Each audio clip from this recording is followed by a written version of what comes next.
हमारे बरसाने में एक बाबा भजन करते थे,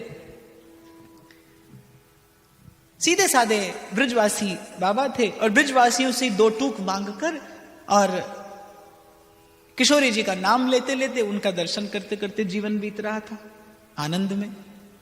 जाने एक दिन मन में कहां से एक इच्छा उठ आई कि मैं भी लाडली को एक पोशाक निवेदन करूं।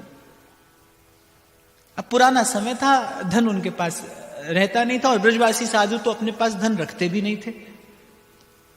2 पैसा 5 पैसा 10 पैसा ऐसा एकत्र करके उन्होंने श्री जी के लिए एक पोशाक बनवाई।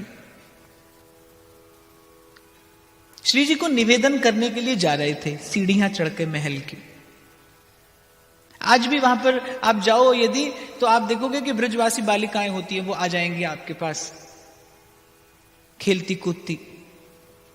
तो ऐसे आ गई एक बालिका, और बाबा बड़ी बड़ी मलूक पोशाक लग रही है, कौन की ताई बनवाई है। इससे पहले बाबा कोई उत्तर देते, उससे पहले तो उसने छीन ली पोशाक बाबा के हाथ से, और बस दौड़ गई वहीं बरसाने की किसी गली में।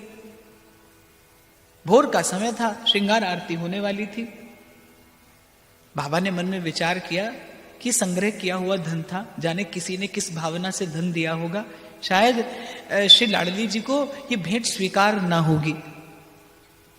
अपनी दैन्यता का, अपनी दरिद्रता का, अपने अभाव का विचार करके बाबा के नेत्रों में अश्रु आ गए कि कैसा जीवन कि प्रेम पूर्ण एक भेंट भी कभी मैं श्री चरणों में अर्पित नहीं कर सका। आज जब करने का अवसर आया तो विधाता ने मुझे द्वार पर ही रिक्त कर दिया। बस इसी द्वंद में पड़े पड़े बाबा मंदिर में पहुंच गए। कुछ विलंब था अभी पर्दा खुलने में, दर्शन की प्रतीक्षा में खड़े थे बाबा, और जैसे ही श्रृंगार आरती का पट खुला, नेत्र तो बाबा के भरे ही थे, हृदय भी भरा था प्रेम से। अपने अभाव को लेकर रोऊं भी तो किसके आगे जाकर रोऊं।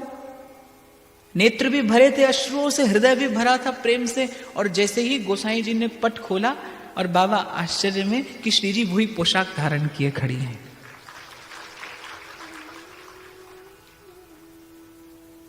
फूट कर रोए बाबा, लाडली तुमसे इतनी भी प्रतीक्षा न हुई कि मैं अपने हाथ से आकर तुम्हें ये पोशाक निवेदन कर देता। तो संतों का अनुभव तो यही कहता है कि वस्तु प्रेम पूर्ण हो तो भगवान द्वार पर आकर याचना करने में भी संकोच नहीं करते। उन्हें तो मांग कर पाने में भी सुख है। यदि वस्तु प्रेम पूर्ण हो